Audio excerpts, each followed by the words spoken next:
Monsieur le ministre, chers collègues, je voudrais d'abord profiter de cette occasion pour féliciter notre collègue, Monsieur Thierno Alassane Sall,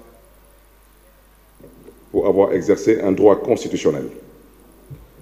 Le problème que j'ai aujourd'hui, chers collègues, je voudrais d'abord dire à l'endroit du président de la Commission des lois, mon cher ami Moussa, que d'abord, je pense qu'il est au courant que la loi lui permet tout de même d'exiger du gouvernement qu'on mette à sa disposition le décret, le fameux décret qui nous réunit aujourd'hui. Et je pense que Monsieur le Président de la Commission des lois se doit déjà d'exercer ce droit, mon cher ami.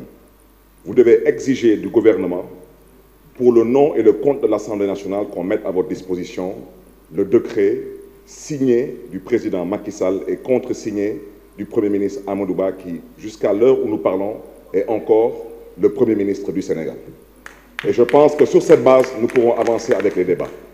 Parce que, mon cher collègue, si vous regardez votre texte, l'article 2 de votre proposition de loi déroge à l'interdiction absolue de réviser la durée du mandat.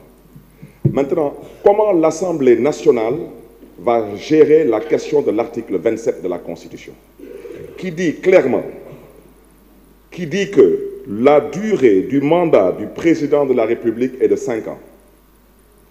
Nul ne peut exercer plus de 2 mandats consécutifs. Le 2 avril 2024, qu'est-ce que nous allons faire, nous? Il faut qu'on se pose la question. C'est la raison pour laquelle je considère, chers collègues, nous sommes tous des politiques, mais nous devons nous dire des vérités. Nous sommes tous issus de partis politiques. La majorité des partis politiques ici présents à l'Assemblée nationale ont répondu présent à l'appel au dialogue du président Macky Sall. Nous avons discuté. On ne s'est pas entendu sur tous les points. Mais sur les points sur lesquels on s'est entendu, qu'est-ce qu'on va faire de tout cela? Voter pour ou voter contre? Je suis désolé. Le 23 juin, c'était une histoire de l'Assemblée nationale pour certains politiques. La suite, on la connaît. Le peuple souverain aura toujours son mot à dire. C'est la raison pour laquelle je souhaiterais d'abord, avant qu'on puisse avancer dans les débats, je souhaiterais interpeller directement Monsieur le Président de la Commission des lois. Je vous prie respectueusement, au nom et pour le compte de l'Assemblée nationale, de demander au gouvernement de mettre à votre disposition déjà le décret signé de la main du président Macky Sall et contresigné du Premier ministre, M. Amadou Ba.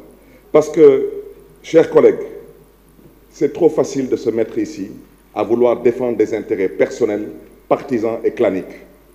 Mais n'oubliez pas une chose, si nous avons, nous, particulièrement au niveau de Taxawu Sénégal, accepté d'aller au dialogue national, c'était pour éviter au Sénégal le chaos, pour permettre au président Macky Sall de sortir par la grande porte et la porte honorable. Mais je vais vous dire une chose, si on laisse la majorité mécanique jouer son rôle, que personne ne dise qu'il n'a pas été averti. Les populations ne l'accepteront pas. C'est ça la triste réalité. Nous devons faire preuve de tenue, de retenue et de sagesse. Et c'est la raison pour laquelle je terminerai mon propos en dénonçant l'hypocrisie de la CEDEAO, mais surtout la fumisterie de l'Union africaine. Parce que ce qui se passe aujourd'hui au Sénégal devrait être dénoncé. Le protocole de la CEDEAO est violé. Le protocole est très clair. Il dit que nul ne peut changer les règles du jeu 6 mois avant le jour du scrutin. Alors pourquoi le mutisme de la CEDEAO? Pourquoi le mutisme de l'Union africaine?